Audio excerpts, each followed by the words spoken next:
আপনাদের সকলকে সর্বপ্রথম নমস্কার জানাই। রাজ জ্যোতিষী শ্রী বিশ্বনাথ চক্রবর্তী আজ আপনাদের সাথে কন্যা লগ্ন আর কন্যা রাশি নিয়ে আলোচনা করব।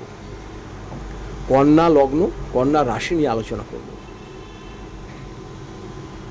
ভিডিওটা সম্পূর্ণ দেখার চেষ্টা করবেন। কন্যা লগ্নে বর্তমানে আপনাদের কেতু আছে,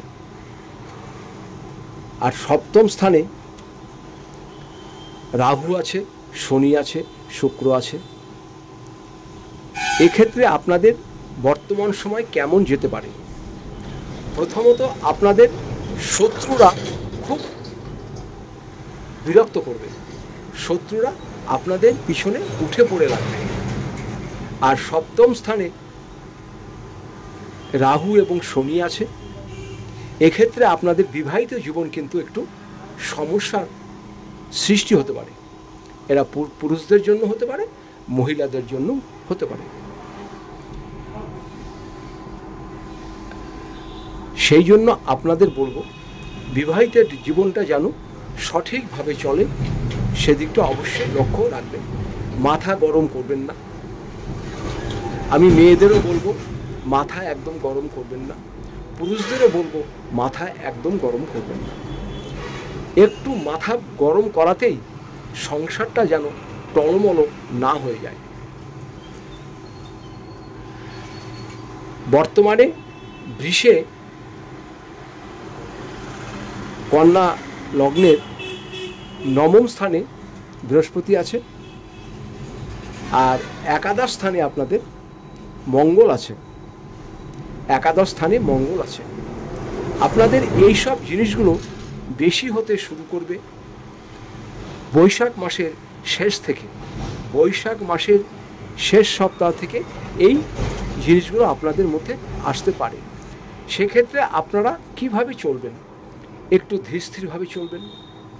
যারা শত্রু, আপনি জানতে পারছেন আপনার সাথে শত্রুতা করছে, হিংসা করছে, তাদের সঙ্গে একটু মিষ্টি ব্যবহার করুন, যেন বুঝতে না পারে আপনি বুঝে গেছেন।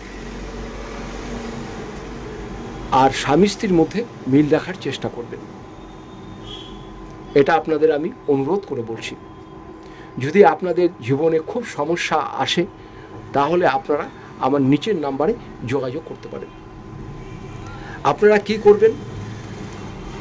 শনিবার দিনকে একটি কালো সুতো নিয়ে যারা শত্রুতা করছে, সেই কালো সুতোতে যদি দুজন হয়, তিনজন হয়, প্রত্যেকের নামে একটা করে গিট দেবেন, দিয়ে তার নাম বলবেন। তিনজন হলে 3টে গিট দেবেন কালো সুতোতে। শনিবার দিন করবেন সন্ধ্যাবেলা, তারপরে সেটা আগুনে পুড়িয়ে দেবেন। দেখবেন শত্রুরা আপনার একদম নিস্তেজ হয়ে গেছে। আর সপ্তম স্থানে শনি রাহু থাকার জন্য এক্ষেত্রে আপনাদের একটু সাংসারিক জীবনে সৃষ্টি হতে পারে। কিছুই না, সামান্য অর্থকষ্ট নিয়েও অশান্তি হতে পারে, পারিবারিক সমস্যা নিয়ে হতে পারে, প্রেম ভালোবাসার ক্ষেত্রেও অশান্তি হতে পারে। একটু ধীর স্থিরে চলবেন। শনি কিন্তু আপনাদের খুবই ভালো গ্রহ। মহারাজ শনি আপনাদের সবসময় বিপদ থেকে রক্ষা করবে। তার জন্য আপনারা কি করবেন? প্রতি শনিবার নিরামিষ আহার করবেন। আর সন্ধ্যাবেলা তুলসী তলাতে একটু যদি সম্ভব হয় কর্পূর জ্বালাবেন। প্রতি শনিবার সন্ধ্যাবেলা একটু করে কর্পূর জ্বালাবেন আপনার বাড়ির তুলসী তলাতে। আর আপনার শোবার ঘরে শোবার আগে একটু করে কর্পূর জ্বালাবেন। দেখবেন অনেক নেগেটিভ শক্তি দূর হয়ে যাবে।